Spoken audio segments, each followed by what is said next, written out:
much, Gary. That's a really warm introduction, and thanks to you all for being here. Let me just share my screen here so I can give this presentation. Can you see that okay? Yes, we can. Yes. Okay, great. Wonderful. So as Gary mentioned, I live here in Spokane. I live in the South Hill. I've lived here for about 3 years now, and it's just such a wonderful, incredibly beavery part of the country. That was one of the kind of the delightful things about moving here, was just seeing all of the beavers in the Spokane River. Of course, Turnbull has a beaver population. Liberty Creek at least has a lot of historic beavers. I'm not sure if the beavers are still active there.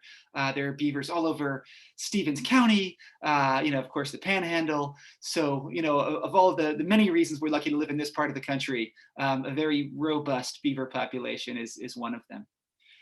So tonight I'll be talking a lot about sort of using beavers as these ecological restoration tools that modify landscapes in really profound and important ways. Before I get into that, I think it's important to just talk a little bit about what a beaver is, and what a kind of an evolutionary marvel a beaver truly is. So beavers, of course, are rodents. They're North America's largest rodent. They're 40 or 50 pounds as a fully grown beaver. So they're bigger than most people think, I believe. And of course, they're semi-aquatic rodents, which means they spend pretty much all of their lives in and around water. And they've got all kinds of fantastic adaptations for this unique semi-aquatic niche they fill. They've got extraordinarily dense fur, one of the densest pelts in the animal kingdom, which of course was their downfall, and we'll talk about that in a minute. They've got these wonderful webbed duck-like hind feet. They're very agile, powerful swimmers. They can stay underwater for up to 15 minutes, so they're very good at holding their breaths. They've got a second set of eyelids, kind of nictitating membranes, like dippers, since you guys are birders. They've got these wonderful kind of goggle-like eyelids. They've got a second set of lips, these fur-lined lips they can close like a valve behind their front teeth, so they can chew and drag branches underwater without drowning. I think that's a really amazing adaptation. And then what's the beaver's most iconic feature? What makes a beaver recognizably a beaver? The tail, right? It's got they have these wonderful kind of multi-purpose paddle-like tails. The tails are fat storage devices. They actually put on fat for the winter in their tails. They're rudders while they swim. They're kickstands while they're out on land. And their alarm systems, right? If of course, as birders, you guys have all spent lots of time in and around wetlands, and I'm sure that most of you have heard the kind of the gunshot-like smack of a beaver tail striking the water, and that's basically a warning to other beavers that there's a predator or a potential predator nearby. And then, of course, the other amazing beaver feature is their teeth.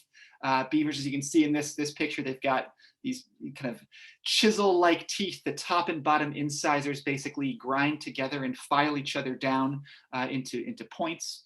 And the teeth are orange. And the reason for that is that they're actually sort of structurally and chemically fortified with iron that beavers derive from their foods. They've got incredibly powerful, durable, iron-enriched teeth, which is important, of course, when you spend your whole life cutting down trees, right? Beavers are totally herbivorous, as I'm sure all of you know. They don't eat fish at all. That's otters. Beavers they're eating the kind of the inner bark of trees, the cambium. That's the sugary stuff that does the growing. And they're what scientists call choosy generalists. They've got a few species of tree that they prefer. And around here, of course, that's cottonwood, aspen, willow. Those are sort of the big three out in the American West. But just about any deciduous tree, they do tend to avoid conifers. Although in Western Washington, we see them eating cedar sometimes, which is pretty interesting, which you wouldn't see in a beaver textbook. But they do that sometimes. And of course, they're also eating lots of sort of green herbaceous vegetation as well. Water lilies, cattails. They'll basically mow the grass for you if you have them in your backyard. So they eat all kinds of herbaceous stuff.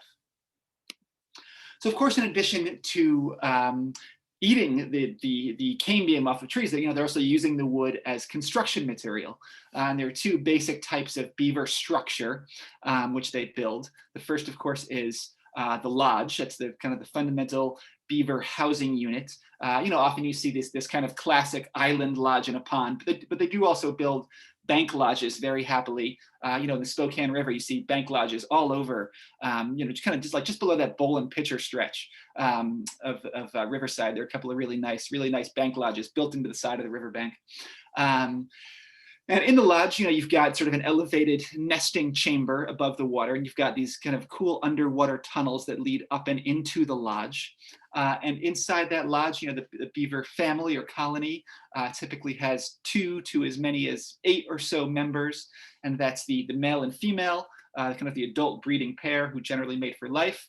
And then you've got actually 3 sort of year classes of offspring, all cohabitating: the newborn kits, the baby beavers who were born in the spring, the 1-year-olds and the 2-year-olds. You've got all those kind of 3 generations of siblings all hanging out together, which I think is pretty cool. And then during their second year, those 2-year-olds will disperse and look for their own territories, sort of like a teenager heading off for college or something.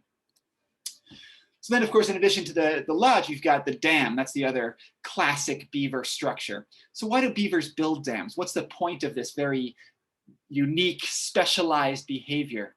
Well, a beaver on land, as one biologist put it to me, is a fat, slow, smelly package of meat, right? A beaver on land gets eaten by wolves, cougars, bears, coyotes. Any kind of large carnivore is gonna devour a beaver. They're very awkward and clumsy. Whereas in the water, of course, they're much more graceful and very hard to predate.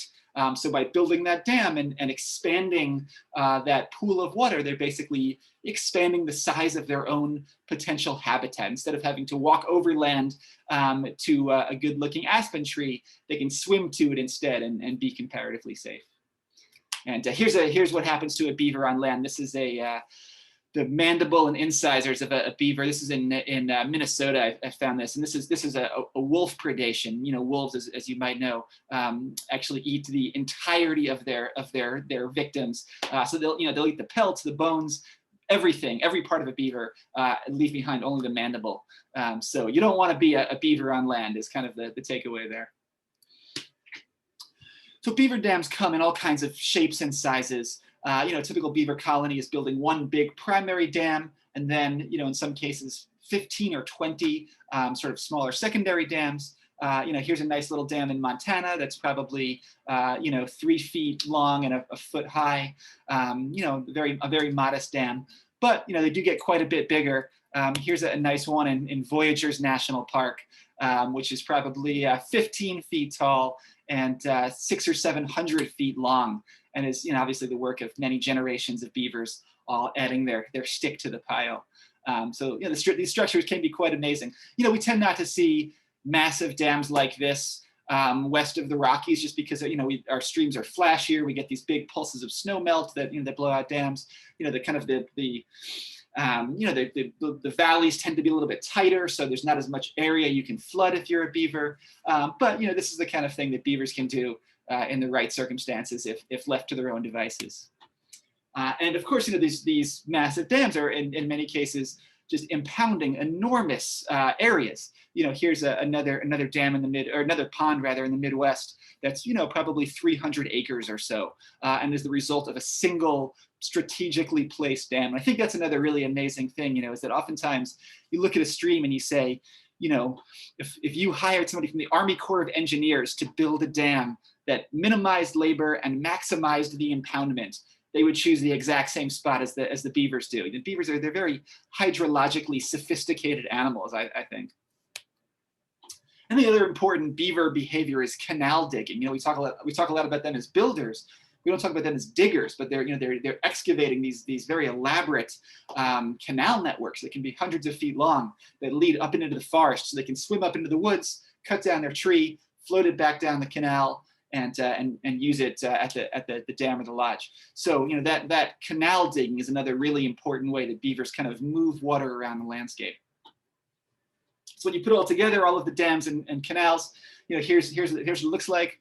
This is a beaver site in Colorado that I visited. This is at the Continental Divide, about 12,000 feet in elevation. So they really get up there.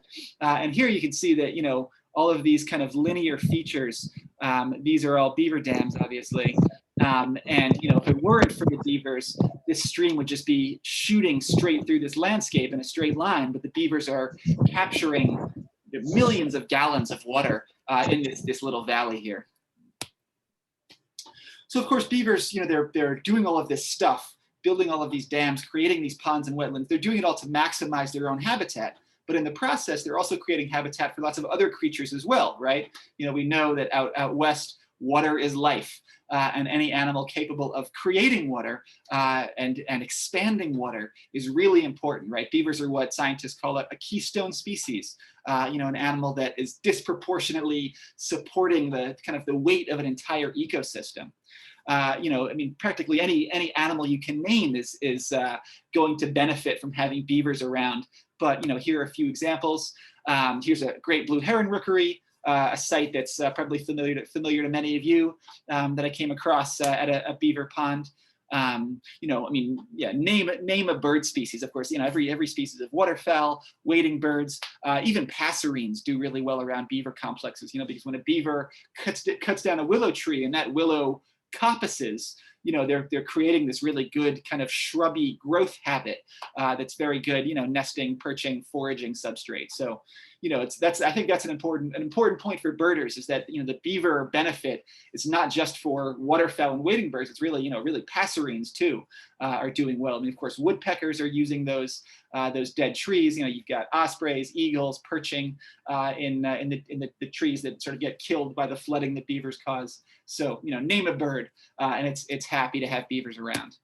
Of course, all kinds of, aquatic and semi-aquatic mammals, moose, muskrats, mink, otters are all doing very well in the presence of beavers. There are, a million peer-reviewed studies basically showing this.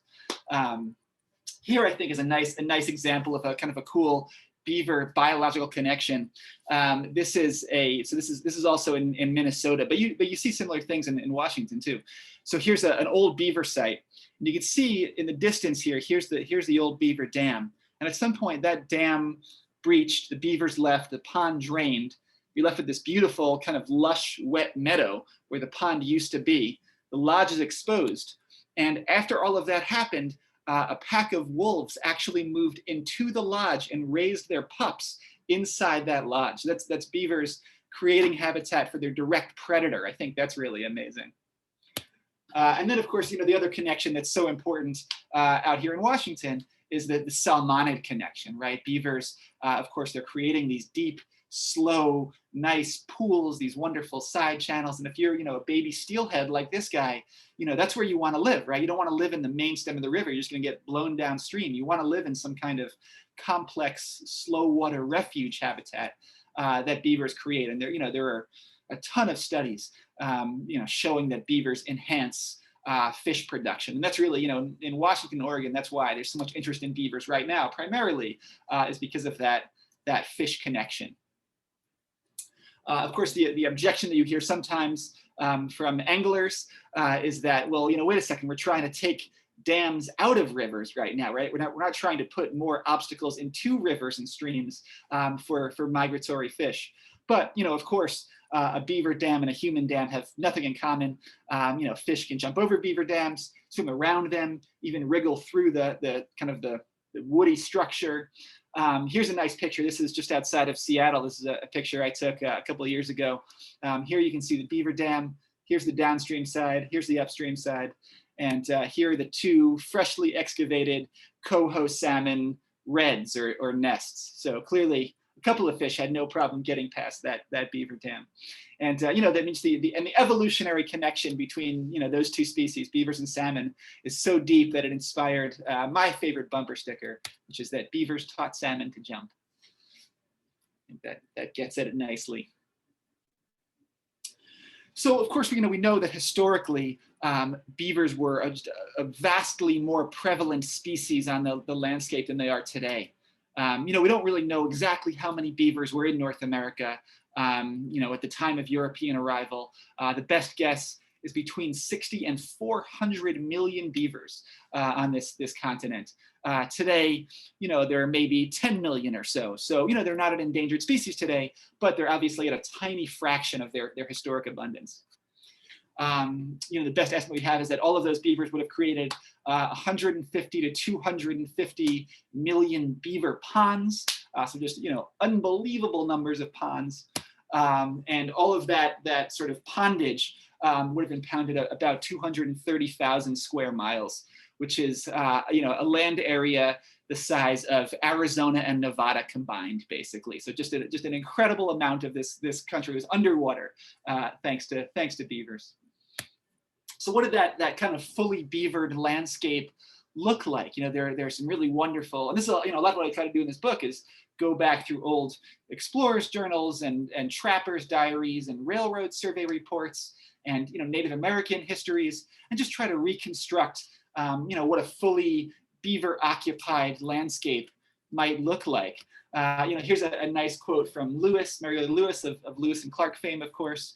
And this is in the Missouri River Basin in Montana, basically describing seeing beaver dams in every single tributary of the Missouri River, as far as the eye could see, up into the mountains. And there are entries like this every day in Lewis's diary about the incredible preponderance of beaver dams. And in many places, the Corps of Discovery couldn't even use those valley bottoms. They were so sort of thoroughly impounded by beavers. They had to travel along the ridge lines. So incredibly influential. So that was in 1806 that they made those observations.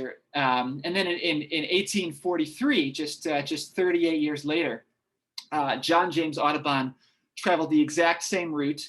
He was kind of on a mammal kick at that point. He's looking for mammals to paint. He was off of birds for the time being, and he was trying to find a beaver in Missouri River, in Montana, and he couldn't find a single beaver in this kind of vast landscape that had been full of beavers just 4 decades earlier. So what happened to all those beavers? Where did all those beavers go? What did they become? Well, of course, they became hats, right? I think a lot of people hear the phrase beaver hat and they think of like a big, fluffy Davy Crockett kind of thing. But in fact, beaver hats were these sort of elegant Victorian style top hats that were all the rage back in Europe. And the fur trade really begins in the early 1600s in New England, and very quickly spreads its way west and south across the continent, trapping beavers out of every single river, creek, lake, pond that these white trappers and traders encounter. And by the sort of the mid, or really even the early 1800s, the fur trade has kind of reached Oregon and Washington, both from overland routes and going around the tip of South America. The kind of the maritime fur trade has also arrived in Astoria. And it's really hard to overstate kind of the historic significance or importance of the beaver trade as a shaper of American history. But practically every significant event prior to the Civil War had some kind of beaver trapping connection. The Louisiana Purchase was partly fueled by Jefferson's desires to acquire new trapping grounds. The American Revolution, one of the British offenses that angered the colonists, was actually denying them access to trapping areas west of the Appalachian Mountains. Of course, the smallpox and other diseases that were spread and so ravaged many Native American tribes were spread by white fur trappers and traders. So the story of the fur trade is kind of the story of American history and all of its its kind of grandiosity and tragedy. Here, I think here's a nice illustration of how deeply embedded beavers were in the American economy. This is a coin minted by the Oregon Territory. Of course, inland Washington was once part of the Oregon Territory in 1849. And the value of one beaver coin was fixed to the value of one beaver pelt. So the entire economy of the Oregon Territory operated on the pelt standard. That's how integral beavers were. So in addition to being this hugely consequential historical event, the fur trade was also a profoundly significant ecological event, right? When you kill 400 million beavers, and you break hundreds of millions of beaver dams. Well, hundreds of millions of beaver ponds drain to the ocean, and you lose hundreds of millions of acres of that rich, lush wetland habitat. One very common thing that happened, especially in the American West, is that when you've got a healthy beaver-rich stream, all of those beaver dams are acting as speed bumps, slowing down the water and spreading it out. And when you lose all of those beaver-built speed bumps, there's nothing checking the velocity of water. So you get this really rapid erosion and incision. And you get streams like this one that get, kind of trapped in their banks and can't spill out onto the floodplains and create that, that rich wetland habitat that's so important for so many species. So, what did it mean for all of these animals that they lost this beaver habitat creator? We'll never fully know. But this is a boreal toad. Boreal toads in Utah are basically obligate beaver pond breeders. They only breed in beaver ponds. So, what did it mean for the extent of boreal toads that they lost all that habitat? We'll never truly know. But there's no question that it was catastrophic. I think we don't really think about the fur trade in the same terms as we think about, the deforestation of New England, or the busting of the Midwestern prairie, or the damming of the Snake River. We don't think about the fur trade as being this kind of seminal ecological catastrophe that profoundly changed the land. But there's no question that it did. So fortunately, by 1900 or so, we're starting to wise up. States are beginning to recognize that, hey, wait a second, these are some pretty useful, valuable animals that we might want to return to the landscape. And all of these different states begin kind of beaver reintroduction projects, mostly getting their beavers from Canada, where there still are a few. So Washington had a big beaver relocation project, Oregon, California, Utah, the state of New York. But of course, the most famous beaver reintroduction project, which you guys have possibly heard of, occurred in Idaho. And I'm going to try to show you some YouTube video footage here. Yeah, that works. So in Idaho in 1948, the Idaho Fish and Game Department was trying to basically move some beavers into what is today the Frank Church Wilderness. At first, they tried moving the beavers on horseback. The beavers didn't like that very much. But it was 1948, so they had a bunch of kind of surplus parachutes and airplanes on hand from the recently concluded World War II. And one of these guys had the bright idea of trying to airdrop some beavers into the backcountry. So they designed these kind of specialized crates, and then they actually began to parachute these animals into the Idaho wilderness. They dropped 76 beavers in 1948. 75 of the beavers survived. One beaver, unfortunately, escaped from the crate in midair and fell to his death. Very sad. But the next year, when they flew back over this area, they found ponds and wetlands in every single place where they dropped beavers. This was actually an incredibly successful re-beavering project, and it's possible that some of the descendants of these animals might still be out there today. Who knows? So nobody's airdropping beavers anymore, but in the mid 20th century, this was kind of considered state of the art in wildlife relocation. So throughout the 20th century, we've got beavers recovering on all over North America. But the problem, of course, is that in their absence, we've colonized all of the best habitat, right? It turns out that good beaver habitat and good human habitat is the same habitat. We both like these low gradient streams, these kind of broad, fertile floodplains. That's exactly where we build our infrastructure and our farms. And I would argue that we're the nuisance species more than beavers are. But there's no question that when beavers and humans overlap, conflicts can occur. Here's a set of railroad tracks in Massachusetts that I visited that beavers had pretty thoroughly flooded. Here's a little cabin outside of Taos that I visited. And I like this picture because here you can sort of see in this picture. So the beavers actually started their dam over here in the top left corner of the screen. They dammed up to the base of the cabin. Then they incorporated the cabin in their dam, and they continued on the other side there. So I wouldn't want to be that landowner, but you have to kind of admire the ingenuity of the beavers there, incorporating whatever materials they have on hand. Another very common beaver conflict is damming and road culverts. What happens, of course, when they do that is that the water level rises and the road washes out.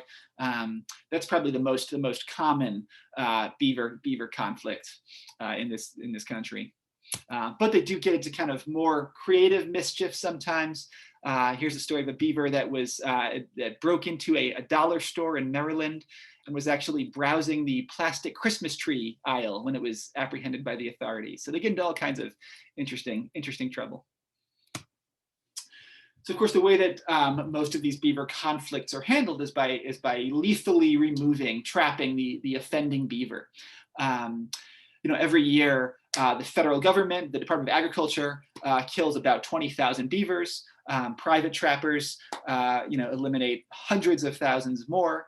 And, of course, that makes a certain intuitive sense, right? The beaver's causing a problem, get the beaver out of there. But the issue with that is twofold. I mean, first, of course, when you're killing the beaver, you're also eliminating that great pond and wetland environment that they create.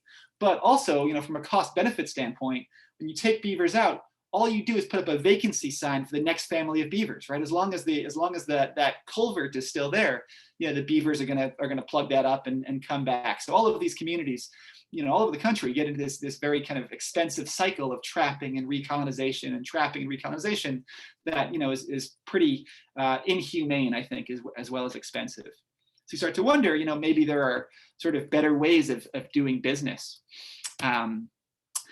So one option, of course, when the conflict is tree felling, fencing off those trees is a really easy way of doing business. I'm sure you've all seen in downtown Spokane, the city has done a really nice job of fencing a lot of the trees that beavers would otherwise chew on. So, I don't think that any beaver should ever be killed for cutting down a tree. I think that's just too easy a problem to solve. But again, many thousands are. In central Washington, lots of beavers get killed for cutting down cherry and apple trees, and that's just too easy a problem to solve, I think. Here's kind of a nice illustration of what can be done. This is a land trust property in Colorado that I visited, and here they've got these nice old cottonwoods which they've got fenced off because they want to protect those beautiful old trees from the beavers. That's fine. And then they left unfenced the non-native Siberian elm trees. So the beavers felled and ate those instead. So that's actually invasive vegetation management, using beavers as your agent. I think that's really, really ingenious. When the problem is flooding, that can be a more difficult challenge in some ways, but there too we've got options. Here's what's known as widely as a beaver deceiver or a flow device, which is basically this pipe and fence system. You put the pipe through the beaver dam or through the culvert. You've got these fences, these cages to basically prevent the beavers from plugging up that hole. And you can basically move water from the upstream side of the dam to the downstream side, lowering the elevation of that pond, reducing the flooding issue. And basically striking a balance between landowner and beaver. And actually the Lands Council here in Spokane does a lot of this work. Just a couple months ago, I was down in the Palouse with one of their biologists installing a flow device on the property of a woman whose yard had been flooded by beavers, and within a couple of hours, we had that water off the yard, and the beavers stuck around. So that's always nice when that happens. So another fantastic option, which the Lands Council also does a fair bit of in Eastern Washington, is relocation, right? You've got a beaver causing an issue. Why not live trap that beaver and move it up into a national forest somewhere far from people, where it can build a dam, create its pond up in the headwaters, and store some water up in the high country. So here's kind of a typical non-lethal beaver trap called a Hancock trap. Here are a couple of beavers ready for a new home high up in the Okanagan-Wenatchee National Forest. Of course, beavers are very family-oriented animals, so you want to live trap and relocate entire family units together, or failing that, at least create kind of compatible male-female pairings so that when you release them, they'll stay put rather than wandering off looking for a mate. So you always want to move beavers together when you can. It's very important. And in some cases, you can actually give them a little bit of structure to move into. This is a human-created beaver lodge in Western Washington, so that when you release that beaver, it's not going to get eaten by a cougar on the first day. It can move into that lodge and have a place to live until it can build a better lodge of its own. And here's the beaver taking advantage of its new digs, like that picture. And now a very popular thing is actually building artificial beaver dams as well. You can build that dam out of wood and straw and mud, and basically create a nice deep pool that the beaver feels comfortable moving into, and will thus be more likely to stick around where you want them to stay.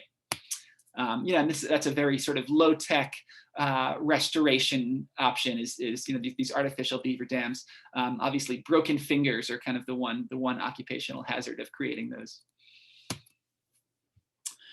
So, why go to all this trouble is a question you're maybe thinking now. We know that beavers create all of this great fish and wildlife and bird habitat, but what do they do, for us humans that we might care about? That's not the sole measure of a species' worth, but it is a nice argument to be able to make that hey, these are really important animals that are providing ecological services that humans too can take advantage of.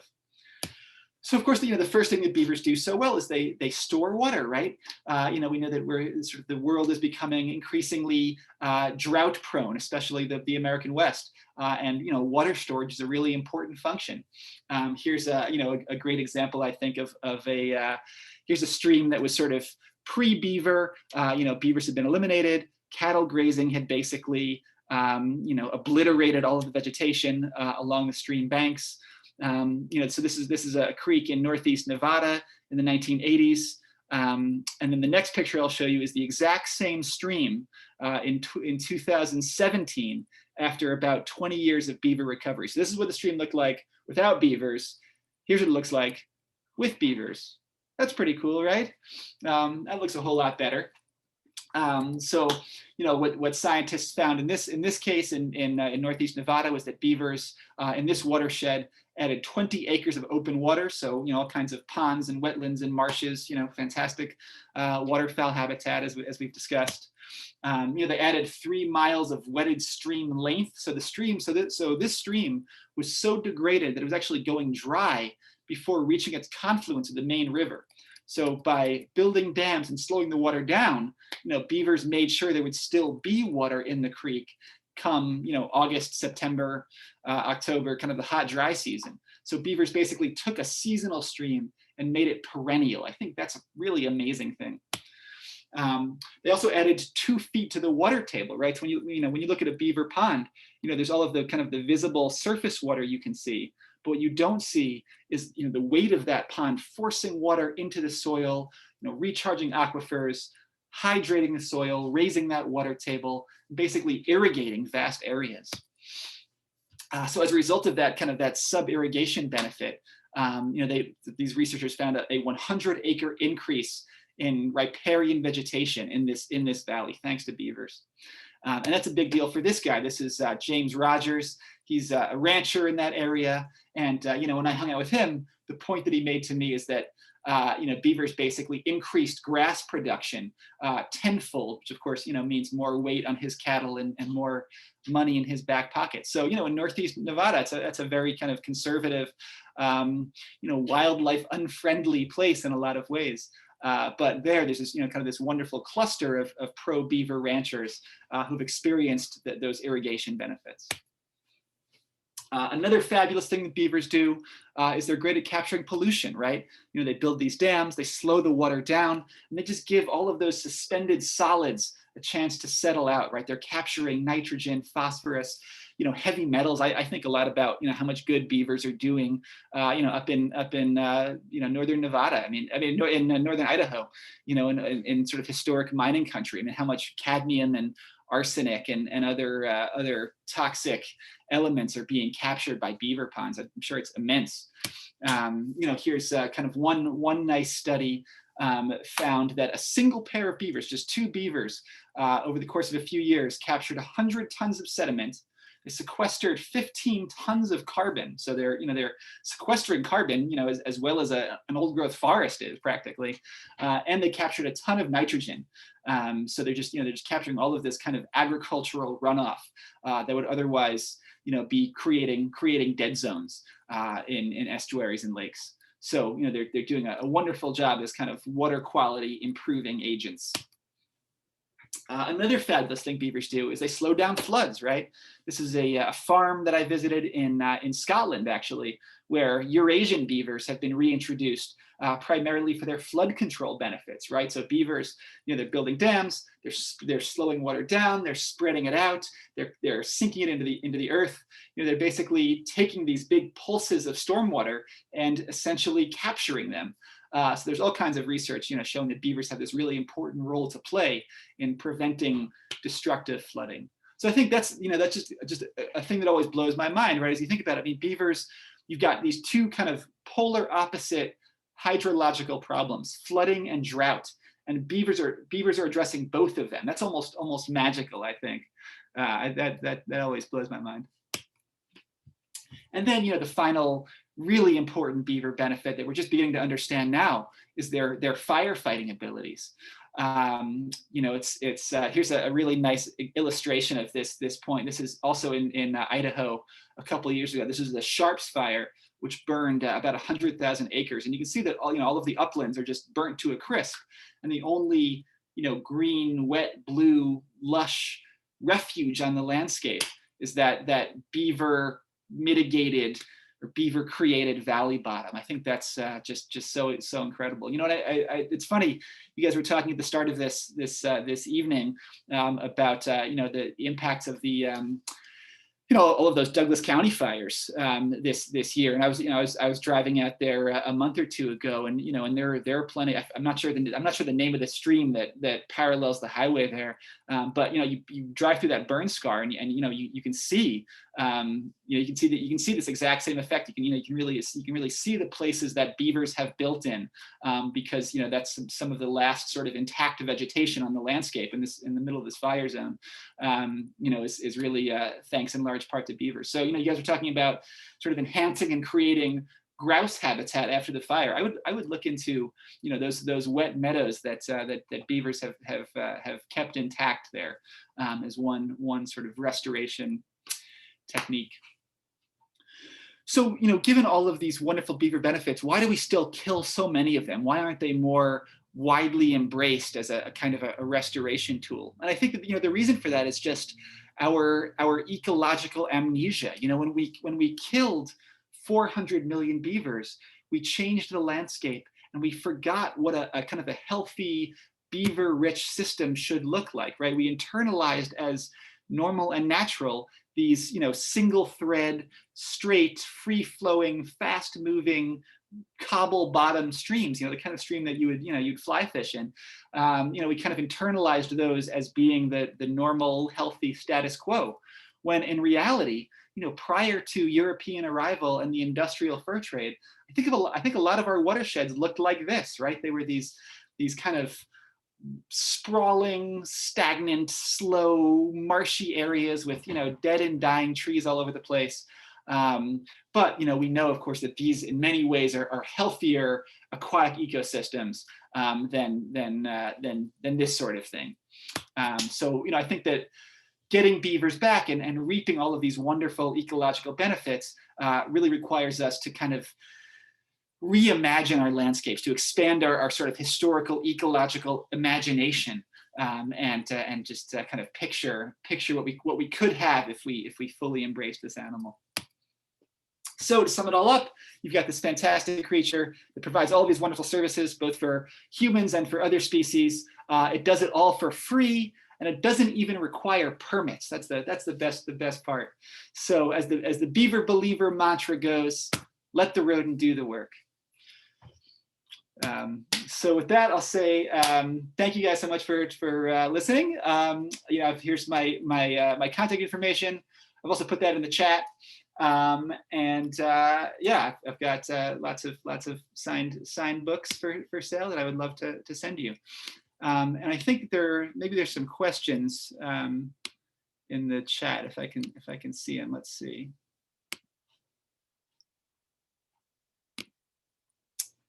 How do I? Somehow my chat just disappeared on me.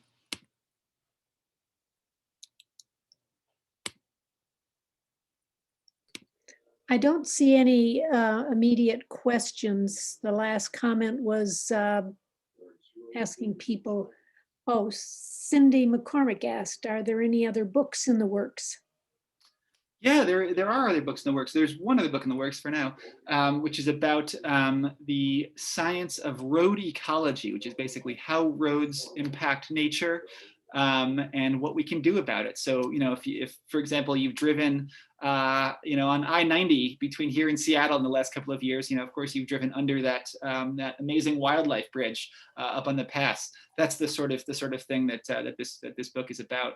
And there are plenty of birds in this new book too. There's a lot of really fascinating and kind of disturbing research out there about the impacts of road noise on bird song, and how songbirds had to kind of adjust their songs to accommodate for the noise of traffic and have become less effective singers in some ways. So that's the kind of the biggest bird connection in this book, I would say, is really about the road noise issue and how we might address that.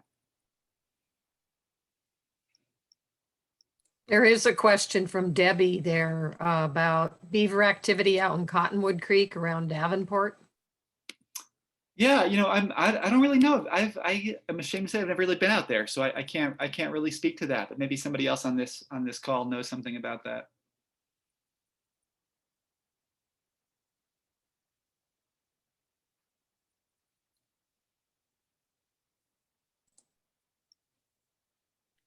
Ben, can you see the chat now? There's a number of questions.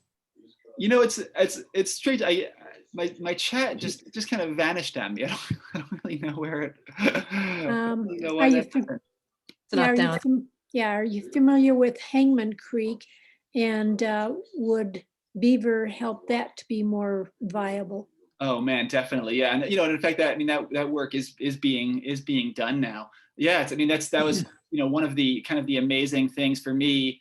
Moving to Spokane a few years ago and going to the confluence of Hangman and Spokane River that first spring and just seeing, this horrifying pulse of chocolate milk, flowing out of Hangman into the river. I'm sure you've all seen that. And and then you drive up the creek, and and you see people farming right to the edge of the stream with no riparian buffer whatsoever, and kind of like blocks of topsoil sliding into the creek. It's really really disturbing.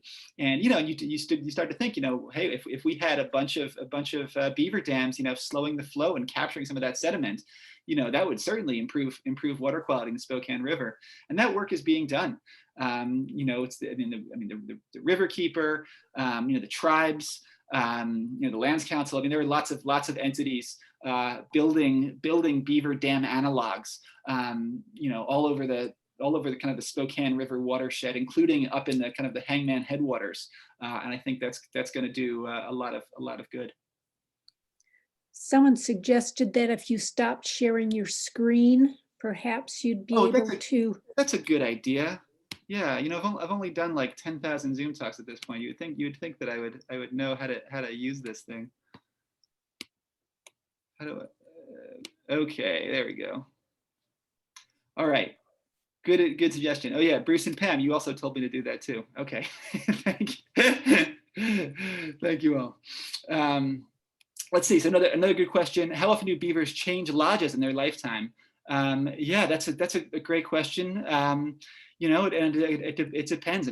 Certainly there are beavers that will use the same lodge throughout their lifetime, and in fact, there are lodges that get used by many generations of beavers over the course of decades. There was a lot when my wife and I lived in Massachusetts before we lived in Spokane, and near our house there was a beaver lodge that, according to local residents, had been continuously occupied since the 1950s.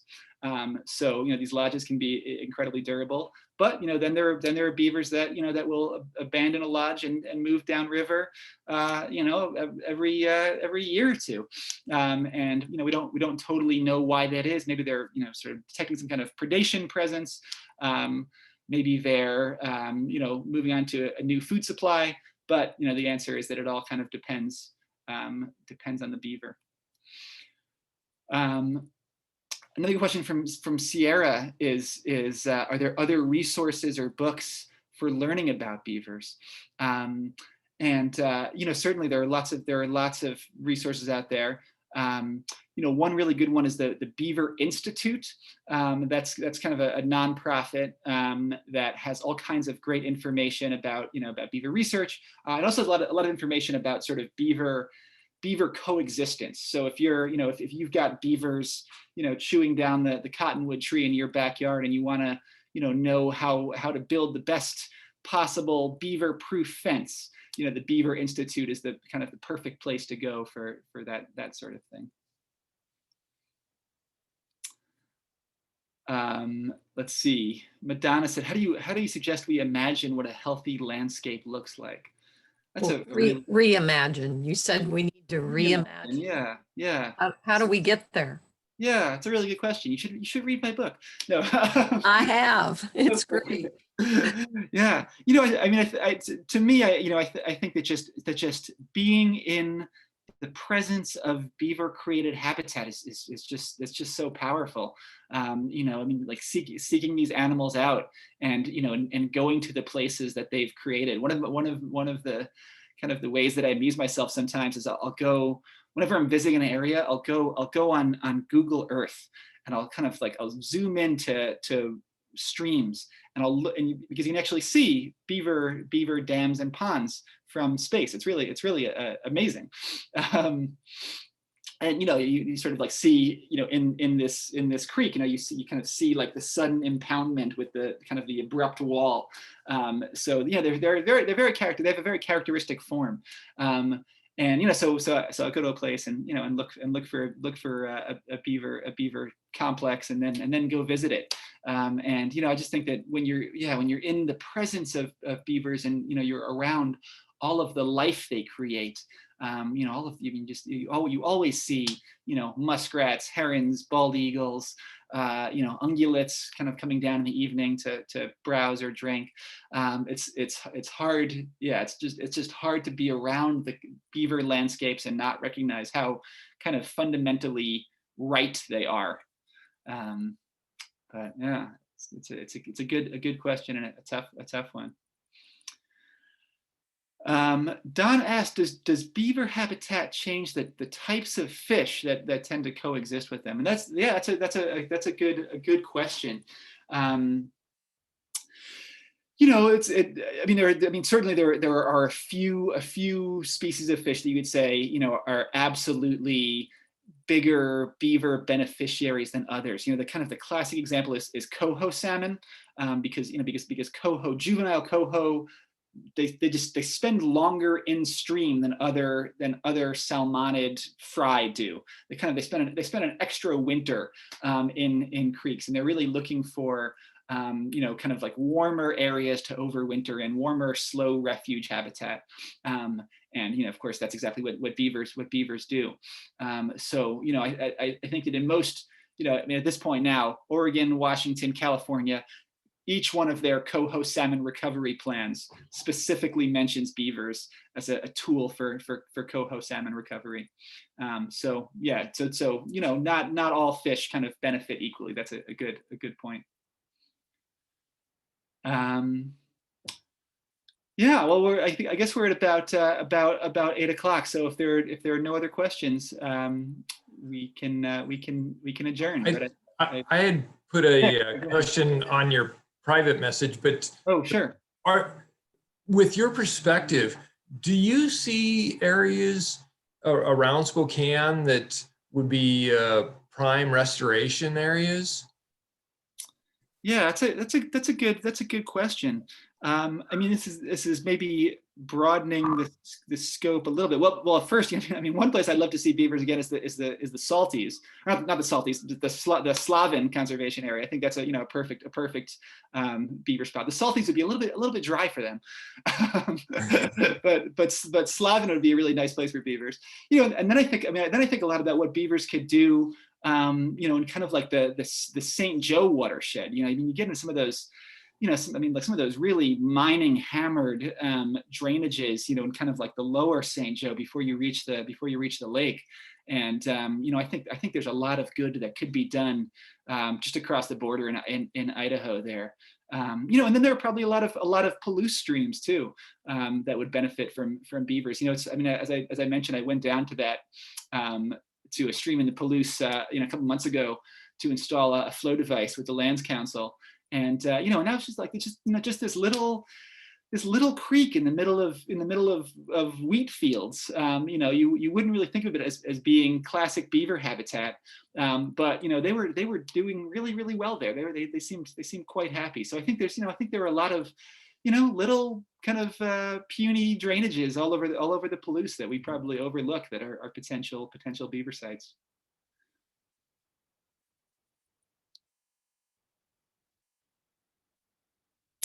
Well, with that, I'll say thank you all so much for your attention, and thanks for all of the passion that you bring to nature in general and birds in particular. And hopefully I'll see you out there out in nature at some point this spring. So thank you so much, Ben. Very good. Great job. Thank you. Thank you.